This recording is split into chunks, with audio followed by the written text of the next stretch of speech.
Good morning, mushrooms. Today, we're going to pour some petri dishes with Agar Agar. We're planning on pouring 50 dishes. We have 1,000 milliliters of fluid set out here. When you're pouring, you want to be right around 125 to 120 when you start pouring. Any lower than that, and you're going to get solidification before you're finished pouring. Any higher than that, you're going to have issues with condensation. I haven't really been too successful at removing the condensation myself, even though I pour it, seemingly the right temperature. So the first step, of course, of the process is making sure everything's very clean. Just going to go through and get everything sprayed down. I already sprayed down the work surface once, or twice today actually, but right before we do something like this, we want to make sure it's extra clean.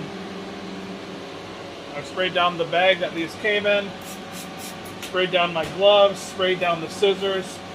At this point, everything, at least as well as I can make it, has been clean. And I'm rubbing alcohol all over this thing to try to get it as clean as possible before I actually open it up. This is going to be a little tricky. Last time I opened one of these, it was a much smaller container.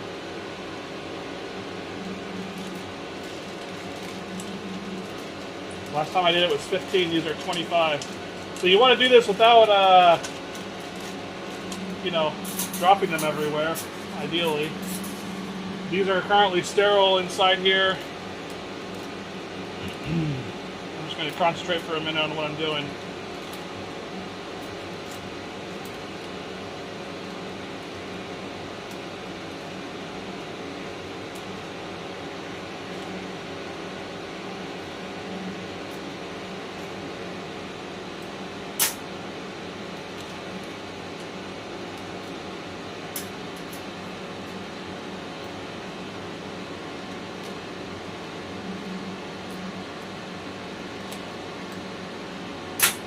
Alright, let's set this on the table, and we should be able to gently take the plastic off without knocking the tower over.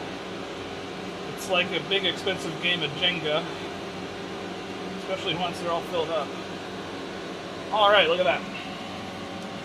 So we got 25 plates, 500 milliliters.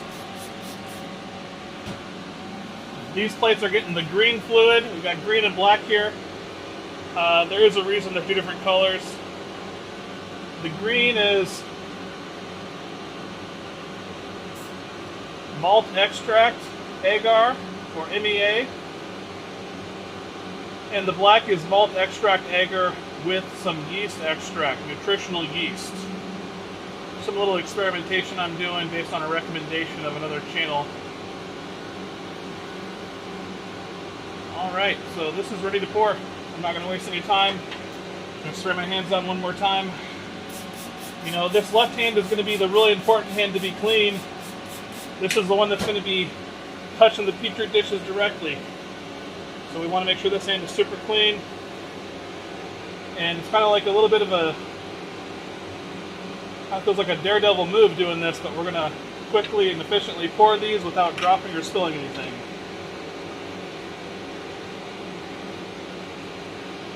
At least that's the plan.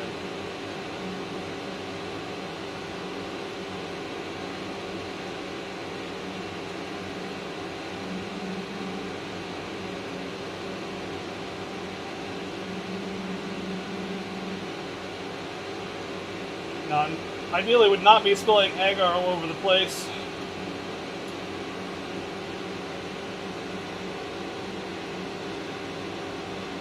That's a little bit better.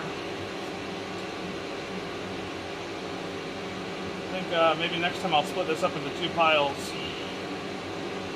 25 is quite a lot to have in your hand at one time. Feels pretty wobbly on my hand there. Matter of fact, we should probably straighten this up a little bit.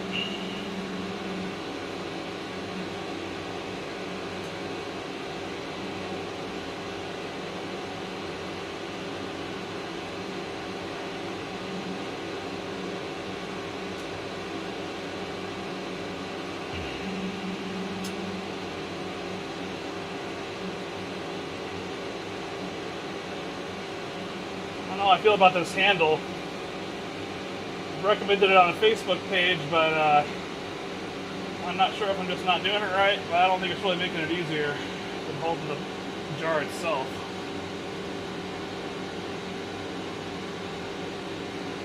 Definitely feels kind of awkward doing that with the handle. Well, I might need to work on my technique, who knows?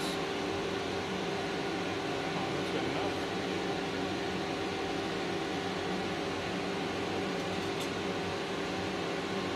Of course, you want to do this kind of quick because as your agar gets more and more empty in your jar, it's going to get cooler quicker, and you're going to end up with solidified agar before you're done pouring your plates at the bottom of your media jar here. So step it up here a little bit.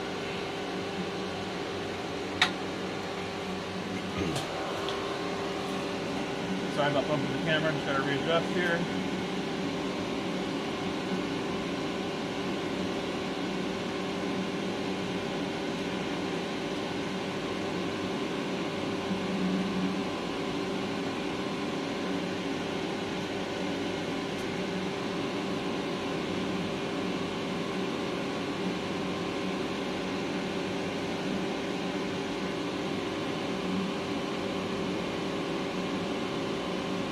I don't know if you can see that, but it's actually starting to solidify already in the jar.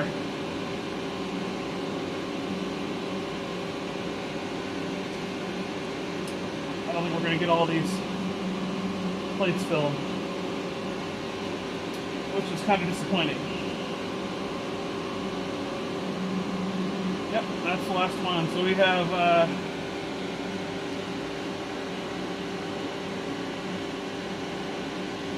7 plates left over out of 25. So we should go with a 15 pack with our next stack instead of a 25 pack. So I'm just going to grab that real quick. Luckily, I do have a 15 pack ready to go because I thought I could pour 25 plates with one media bottle, but I guess I can't. So it's a good thing I had that many plates ready to go. Sorry, I'm bumping the camera again. So we're going to spray this down. Once again, we're just getting it clean. Of course, the inside of these are sterile, but the bag can still have dust and dirt on it. You know, the box has been opened in my house. So what we're going to do then, make sure our gloves are clean again. We're going to take the top. First, we're going to move these back, keeping them in front of the flow head at all times. Take these ones here. Actually, we'll put that on after we move these up. Alright, so give it a little wipe down. This paper towel has already had rubbing alcohol on it for the past few minutes here, still totally saturated. And have it upside down. Alright.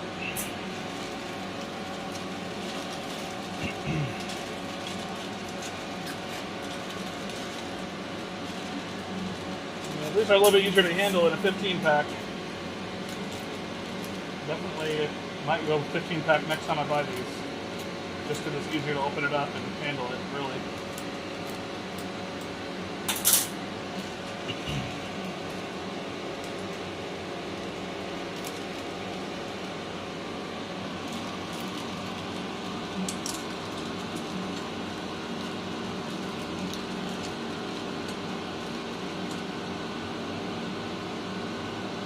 All right.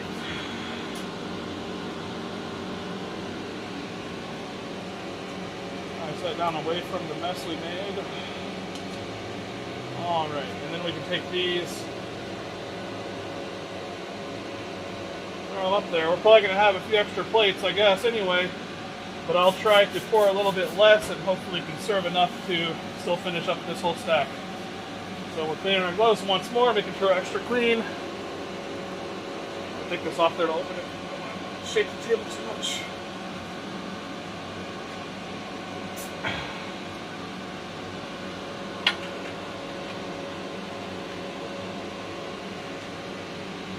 just touch that lid. You know, it seems like a lot, but every time I touch something that's not already sterile, you know, I just touch that lid.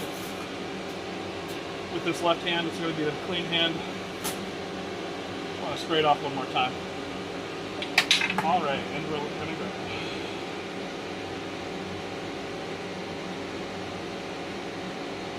The bottom one really is the hardest one.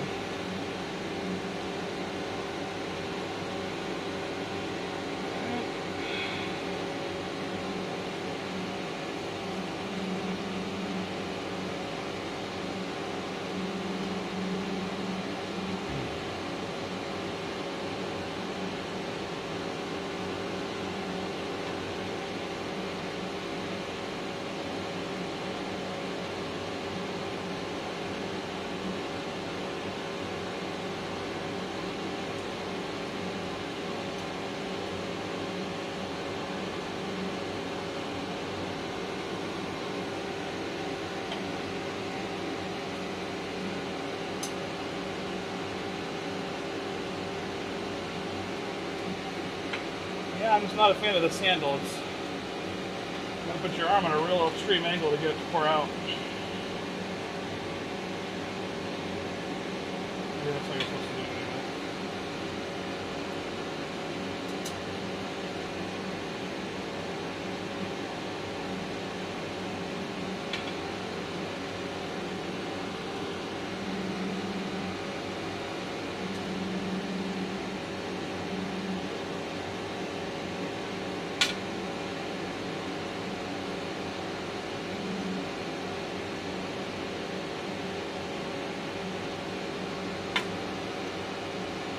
Go a little bit more conservative if I can. You don't want to go too thin because your agar will dry out, supposedly over time. There we go. Get to the top. And obviously you want to be quick here. But you want to be very careful not to make a mess and spill stuff where it doesn't need to be spilled. You know, if I pour agar down the side of these plates, that's a huge contamination risk right there. Once you get the plates out and actually stored somewhere, you don't want to have stuff all over the sides of the plates.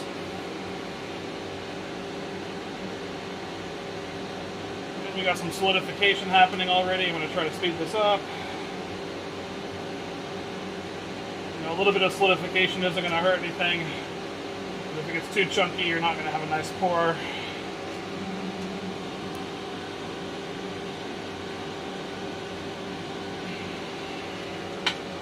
Looks like we're going to have a couple of wasted plates here.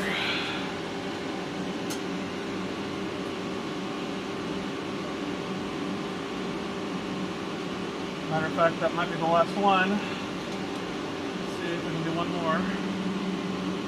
Oh yeah. Probably not ideal. I shouldn't have poured it like that. So we got 3 plates that aren't going to be used. You know, I asked myself, should I just throw them away? Should I put parafilm on them and pour them later? You know, I don't know. I'm just going to toss them. You know, what am I going to do? So these will cool overnight. And tomorrow morning I'll be inoculating these alongside some grain spawn and alongside some liquid culture that I made. I'll show you guys that in a second here. So it doesn't take too long to pour the agar. This stuff, I cook it for about 45 minutes in the pressure cooker. After it's full pressure, the regular malt extract agar, most recipes will give you like a 10 gram agar, 10 gram malt extract to 500 ml of water. This recipe is going to give you 7.5 grams of malt extract, so it's a little bit less nutritious.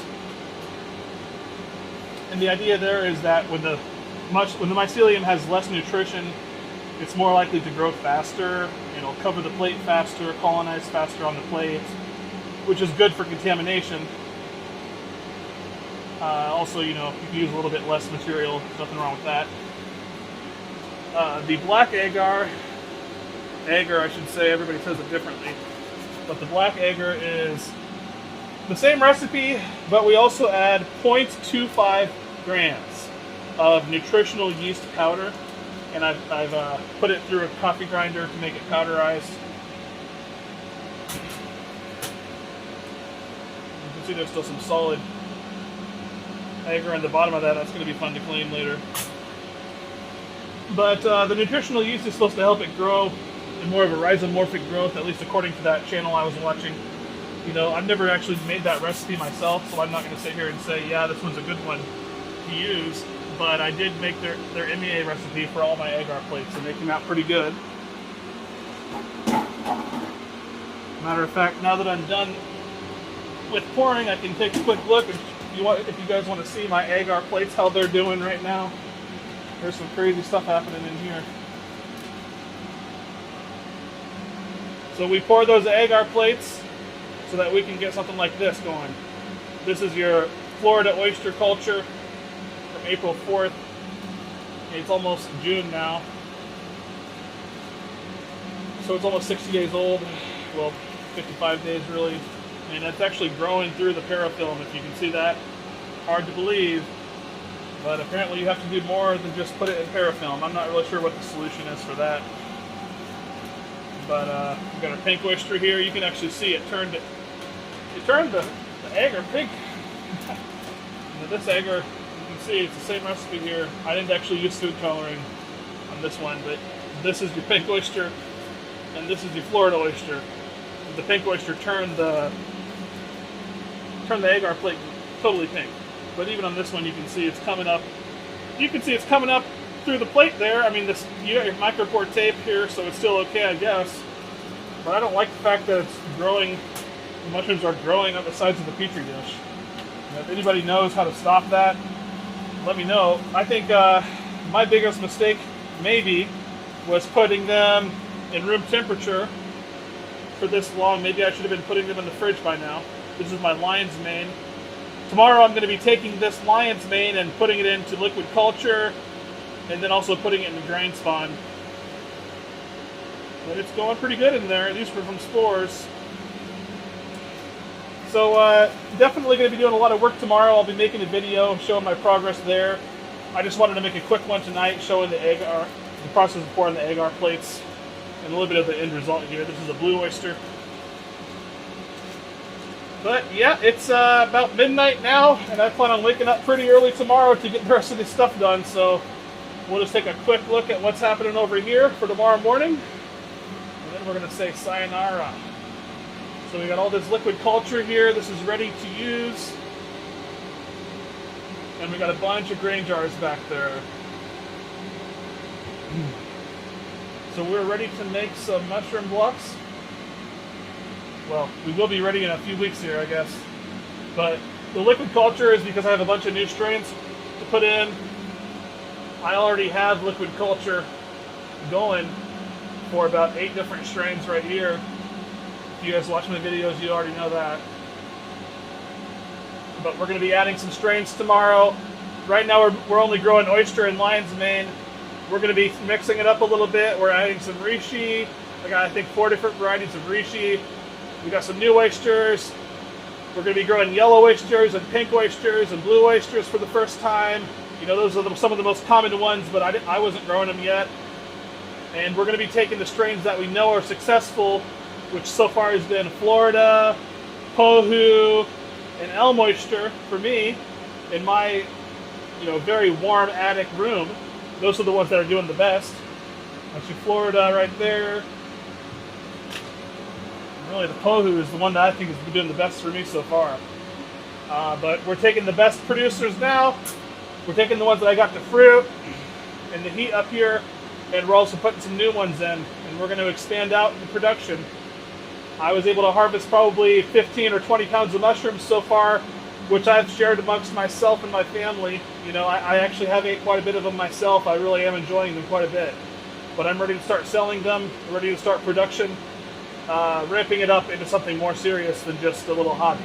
So stay tuned. We'll be going through that tomorrow. There'll be a video coming out included with this one, going over the process of injecting the liquid culture, into LC and into grain spawn, and we'll also be injecting it onto these agar plates at the same time. You know, for each strain I'm adding, I'm going to make agar plates for that strain, and I'm also going to make liquid culture for that strain, and I'm also going to make grain spawn for that strain, all at the same time. So I'll be doing a lot of work tomorrow in front of this flow hood, and I'll be glad if anybody joins me, checks it out. All right, guys, have a great night.